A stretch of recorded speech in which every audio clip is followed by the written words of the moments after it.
And she came to me and said, you know, I'm really worried.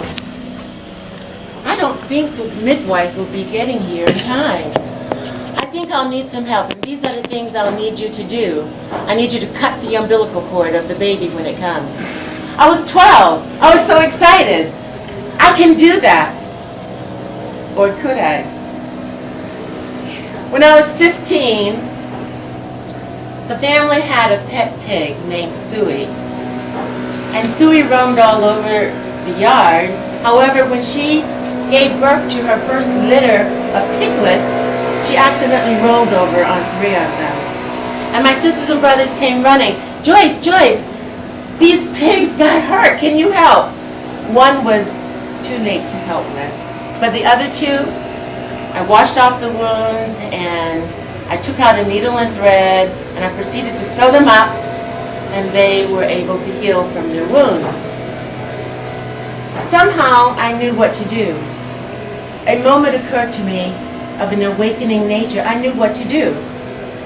When I was 19, I realized I was floundering. I was supposed to be in school, but I wasn't. I was floundering. And I remember having a conversation with myself. I said, you're supposed to be in school. It is time for you to do what you said you were going to do. Either get to work or else. Well, at that time, I had gotten involved in my first job. I was hired at Johns Hopkins Hospital, and it was on-the-job training. And one of the experiences I had while there was to assist in the delivery of a newborn baby. And in that process of assisting, I came into the room, the woman was in position to give birth, and I remember my eyes were open, my mouth was open, and somebody put a hat on me, and somebody put a gown on me, and I was totally worthless. Oh my God, I said. Oh my God. You don't always know what to do. I learned what to do, though. I learned my responsibilities. I learned my abilities. Did you know in the United States, 80% of firstborn girls are either nurses, social workers, or teachers? 80% of the time. By the time I finished nursing school, I thought I knew what to do. My very first job was at University of Maryland on the 3rd floor, a 20-bed unit, and I was a 3 to 11 charge nurse. You know, when you're doing what you're meant to be doing, you know you've mastered your skills. I was in a class at University of Maryland, and the instructor said, how many of you here are firstborn? And the individuals in the class raised their hands. 80% of the classroom were firstborn. There were very, very, very few males in the class, maybe 2 or 3, but most of the class was still female, and 80% of the class were firstborn girls. In the United States, females are socially conditioned into the roles of teachers, social workers, or nurses, just by being mother's assistant, mother's helpmate.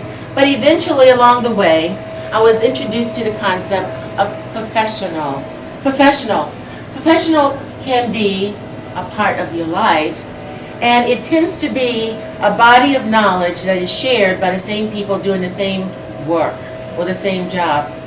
It has a specific language with laws and license, and it also have moral principles that govern your conduct. Over 30 years in any profession, you become acquainted with what is expected of you. You reach a point where you know what to do. You reach a point where you have arrived. You know what is expected of you. I have been a nurse for 30 years. I have arrived. You know, it is not about the experience. It is not about the awakening. It is more about the lessons that you learn along the way. It is more about the journey that you're taking to accomplish what you're doing. It is sort of like a moving target. You wake up to a new day, only to start all over again. Awakening. Tomorrow could mean something totally new or something totally different.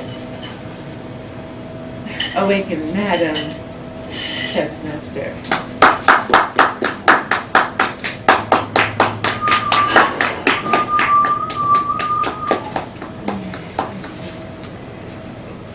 Thank you, Joyce. And our second speaker this morning is Pam Allison. And Pam is doing her speech on titles, topics, labels, and perceptions. Right? I don't have a book.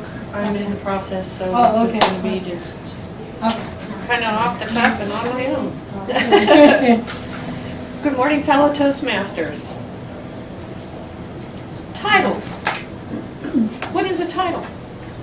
Everyone comes up with something different when you hear that word title. Are you saying a Mr., a Mrs., a Miss, a doctor, a lawyer? Those are all professional titles?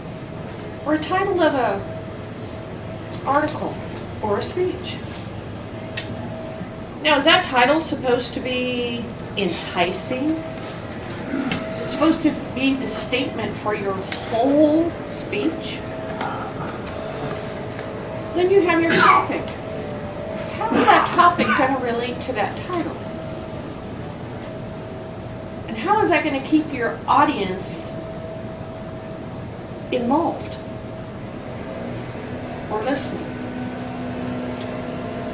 Thought about it a lot when I write my speeches, is I always start off with the title and I build from there.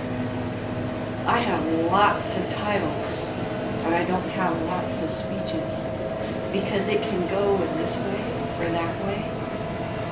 And then the perception of the audience. How are they going to perceive the message you're trying to get across to them? I've got that check. Just a minute. This is going to be one of... So, when you see things, do you actually hear what is being said?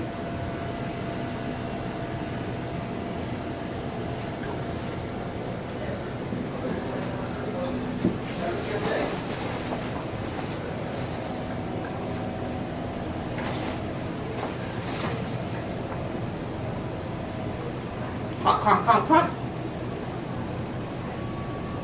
Did you hear what I just said?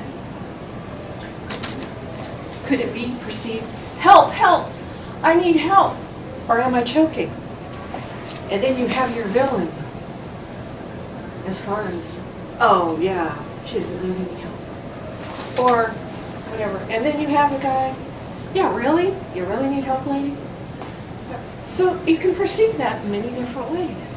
Do you hear it that way? Everybody hears it differently. Everybody will see it differently.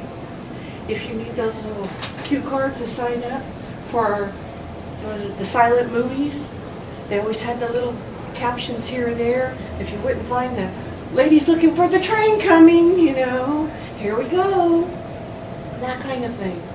And then it's the mimes. I always wondered about the mimes in the boxes. And I'm thinking, are you in a box? Or are you just trapped in your own mind trying to get out? Or is there really no box? And you just need